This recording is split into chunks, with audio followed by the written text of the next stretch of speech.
Ikaw ba gagawa ng article? Before, there were end screens that were basically just like, YouTube Kids is different. It's very thumbnail centric. It's very image centric. You know, 3-4-year-old kids who don't know how to read and write can still search with voice search on YouTube Kids. And also, like YouTube Red, it is also a subscription-based service.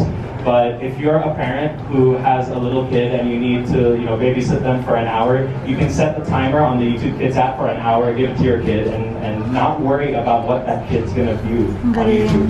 Regular YouTube platform has all sorts of stuff on it that you may not want your kids to see, but the YouTube Kids app is very, very carefully and specifically curated to show content that is okay for kids. And there's also a very limited amount of types of advertisements that can be shown on YouTube Kids as well. They have to be ads that are like completely kid-friendly. And in places where YouTube Red is launched, there won't even be any ads at all. So I actually do think like the coolest part about this is that kids can use voice search. You know, when I was 3 years old, I wasn't talking to my computer and having it talk back to me. I didn't have a computer. So also YouTube Kids guest curation. Basically, the YouTube algorithm acknowledges, identifies, and promotes what it feels is the most positive and best content for kids available.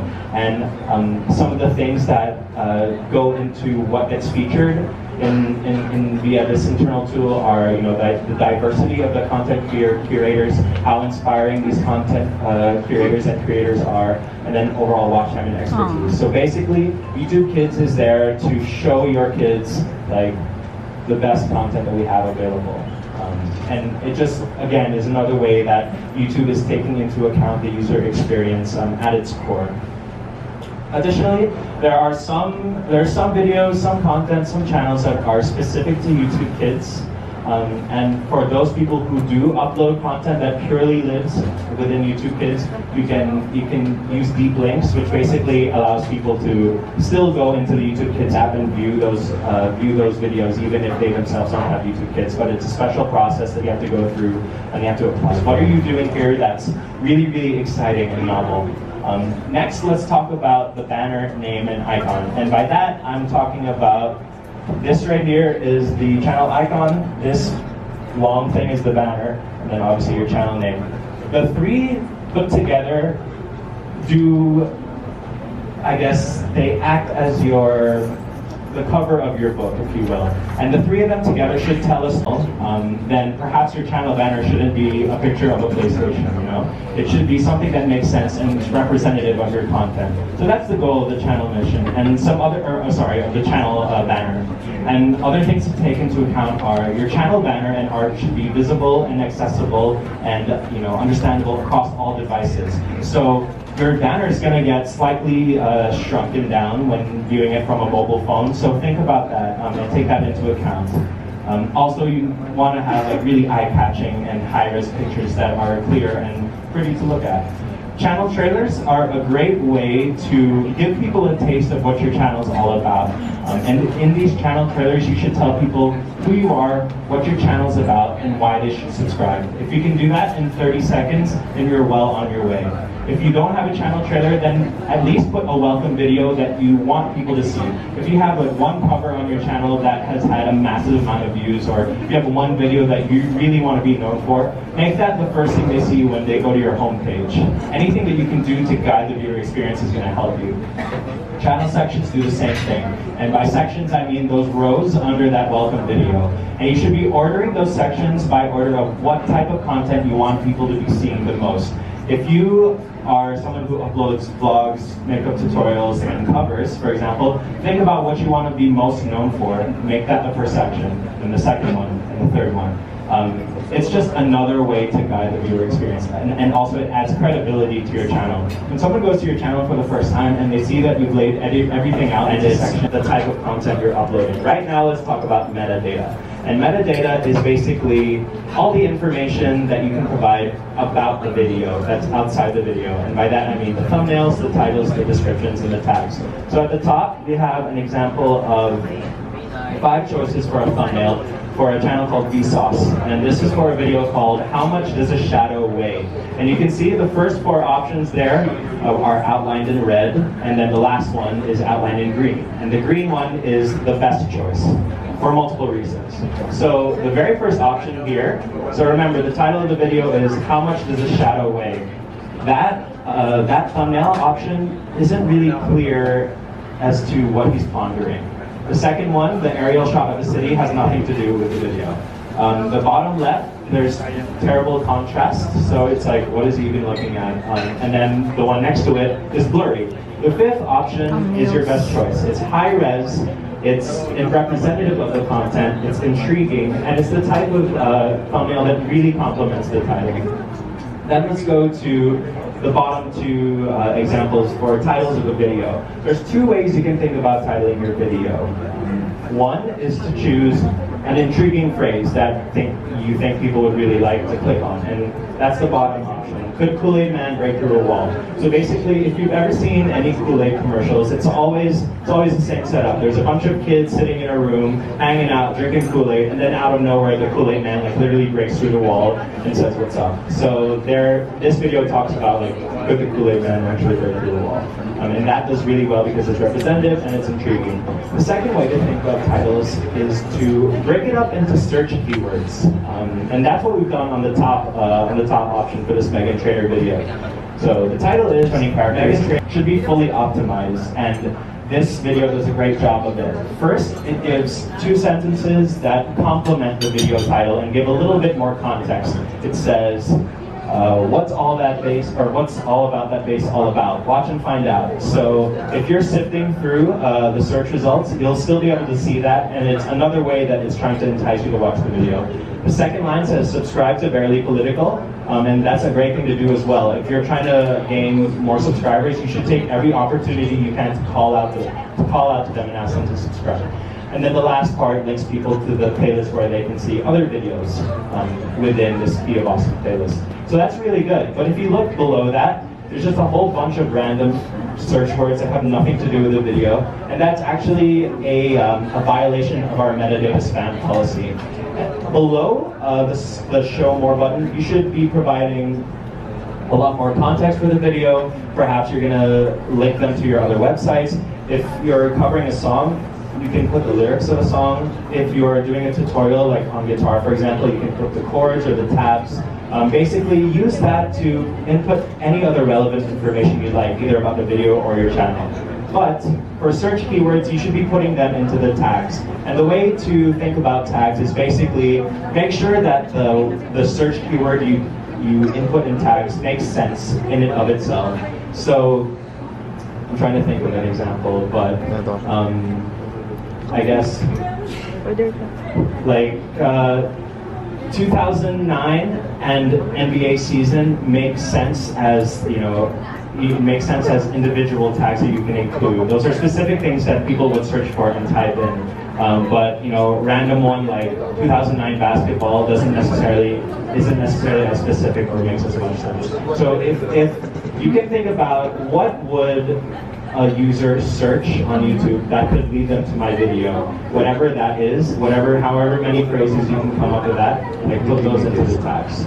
And the last part we'll talk about is how to keep people engaged and watching. And there's multiple ways you can do it. So a little bit about the YouTube algorithm, which I've mentioned today quite a bit. So I always tell people that the YouTube algorithm is like the Coca-Cola recipe. I was working for Coca-Cola a few years ago as an intern, and one thing that I was told was that nobody knows the recipe for Coca-Cola, but there are 2 guys, one of them has half the recipe, the other guy knows the other half of the recipe. And I sort of think of the YouTube algorithm as the same, like nobody really knows what it means, like nobody knows how to game the system. Because it's constantly changing, it's so comprehensive, it's so complex. But what I can tell you is that the #1 metric that it uses to grade you, the creator, is watch time. So anything you can do to increase watch time is going to help you in terms of your search engine optimization. It's going to help you in terms of getting featured on the What to Watch homepage, and it help you with suggested videos. And there's 2 ways to think about watch time. There's video watch time and there's session watch time. Video watch time is how long are the viewers watching my video. So if I upload a video that's 10 minutes, are viewers watching all 10 minutes or are they watching 1 minute? And then session watch time is how long does this creator keep the user on our platform. So anything you can do to keep people on your channel longer, anything you can do to keep people on the platform as a whole is going to help you with your session watch time. An example of this is if you curate content and you have a playlist where you're bringing in other people's channels and videos, that's still positive engagement with your channel, because even if the viewer went to your channel, went to your playlist and clicked on someone else's video and is now watching someone else's video, they still found it through your playlist, and that's one way that you're increasing that person's session watch time. So again, the most important thing you can do, and this just goes for YouTube in general, is to create engaging videos that people want to watch. It's like maybe a third of the screen that goes along the bottom left side, and if there's one video that you really want people to see, perhaps it's your latest upload, perhaps it's that big collaboration you did last year, you can apply that across all your videos, and it's called featured content, and anybody can see it, anybody can click on it at any given time. And lastly, the most important thing you can do to keep people watching on your channel and keep people coming back for more is to upload consistently and regularly, and to let people know when those uploads are coming out. So if you have an upload schedule of one video every Friday, make sure your viewers know that. So now let's just talk a little bit. This is the last portion of the importance of growing your audience. And so 1 billion people visit YouTube each month. That's a lot of people. And those 1 billion people watch 9 billion hours of videos. In fact, 400 hours of video are uploaded each minute, so think about how many hours of video are uploaded since I started talking. And then 50 years of content are uploaded every day on YouTube. So that makes you feel, right, like a tiny fish in the ocean. Like how do I make sure that my videos get seen, and how do I make sure that what I'm putting out there is competitive with everybody else's content? And in order to do that, we have what we call the 10 fundamentals of a creative content strategy. A lot of people here would have seen me give this talk before. I'm going to give the most condensed possible version of it. I've given 2-hour talks on this subject before. I'm going to try and do it and explain it in about 5 or 10 minutes. But basically, YouTube did a year's worth of research in which we talked to our top creators and asked them what their secret sauce was. Like, how are you so successful on YouTube? What do you do that everybody else can implement on their channels? And what came of it was this framework that we call the 10 fundamentals. And the 10 fundamentals are all about how to take care of your audience and yourself. And those fundamentals are being discoverable, accessible, shareable, collaborative, targeted, conversational, interactive, consistent, sustainable, and inspirational. Easy, right?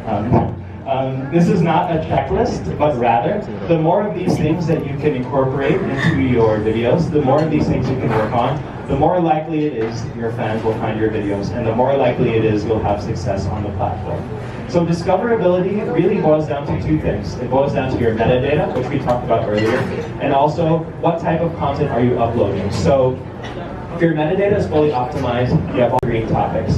Trending topics are things that are hot right now. Like for me, in my world, the NBA season has recently started, so that's like a trending topic in my world at least. Evergreen topics are things that never go out of season, things that are evergreen. Things like DIYs, tutorials, recipes, how to tie a tie, for example. That's like until we stop wearing ties, people are going to want to look that up. The next is accessible. Basically, if I'm a new viewer and I've never seen a video of yours, can I watch a video and appreciate it with limited context? If so, then I'm more likely to watch your other content and appreciate the other content you put up as well. So a lot of TV shows that I watch are episodic and are series, and you have to watch them like in order. Like you have to watch House of Cards starting with season 1, episode 1. But that Key of Awesome playlist that we were talking about earlier, I can watch Key of Awesome number 70 and appreciate it and not have to have watched all the other videos. So that's one thing to keep in mind as well. If a new viewer comes to your video and channel, can they understand it and appreciate it with minimal context? Second is shareable, or third is shareable. So think about the last time you shared a video. Why did you share it? Is it because it made you laugh? Is it because it made you cry? Did it get you really angry? Basically, people share videos that either elicit a really strong emotional response, or they share videos that say something about themselves. So for example, if I share a video of, let's see, like if I share a recording on YouTube, and it's one of the best ways that you can build an audience. Because it's not just that you're gaining access to a whole new set of viewers that are used to watching your collaborators' videos. It's that new set of viewers you're tapping into know how to YouTube, like they know how to like, they know how to share, they know how to subscribe. And so if you can tap into and gain access to that audience, it's going to really, really open up things for you. Next is being targeted. On TV or in the movies, it's like, oh my god, this person's so far away, like I could never touch this person. Like you're basically idolizing the person behind the screen. But YouTube is different. Think about the way that you consume YouTube and the way people consume YouTube. It's usually on a phone or on a tablet. It's very intimate. It's right in front of them. And the thing with YouTube creators is, when you're getting in front of the camera, you're not getting in front of a massive audience. You're getting in front of an individual. And that individual interaction happens thousands and thousands of times over. So you should be very conversational in those videos, and you should be warm and casual. And you want people to really feel like they can trust you and feel like they're your friend. And that's how you'll see a lot of our most creative and successful YouTube creators do just that. And so being conversational, what it does is it allows you to gain the trust of the viewer. The next one, interact with your videos. You can either, actually build it into the content itself, like perhaps you're doing a Q&A where you're involving questions from your fans, or you're implementing cards. Anything that you can do to get people interacting with your video and actively engaging with them, or bringing them into the decision-making process, is going to make fans feel closer to you, and are going to make fans feel proud to be your fans. Next is consistency, and there's multiple ways you can think about consistency. There's consistency in terms of the tone of your channel. So for example, Vice is it's a channel slash, I guess, like news company that has a bunch of channels under it. There's Vice Sports, there's Munchies, there's Viceland, but everything under Vice has a similar tone or perspective to it. And when you watch a Vice documentary, you know that it's Vice. Also, there's consistency in personality. Now we're going to talk about keeping you happy. So first is being sustainable. And this is all about the time, effort, energy, and resources that it goes into making your videos. You don't want to run yourself into the ground, and you want to make sure that you're not overworking yourself. It's very important to be in it for the long haul. You're not going to get 1 million subscribers overnight, so you shouldn't think about your YouTube channel as an overnight success or a one-off hit. You don't want viral videos. You want sustained and sustainable videos with, a viewership that cares about you. I'd rather have 20 videos with consistently like 50,000 views than one video with like 2 million views and the rest of them are down in the hundreds. Your goal should not be to get the absolute number of views on one video. Your goal should be to build a sustainable fan base that is there to support you along the way. And lastly is all about authenticity and inspiration. Is the content coming from a genuine place of passion? And as I was saying earlier, this is the most important thing when it comes to being a YouTube creator. If you yourself aren't passionate behind the videos and content you're making, A, it's going to show on camera, and B, how are you going to last, and how are you going to take care of the rest of these fundamentals? So those are the 10 fundamentals. And again, this is not a checklist, but the more of these you can incorporate and think about, the better off you'll be.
travel, vlogs, daily vlogs, I love daily.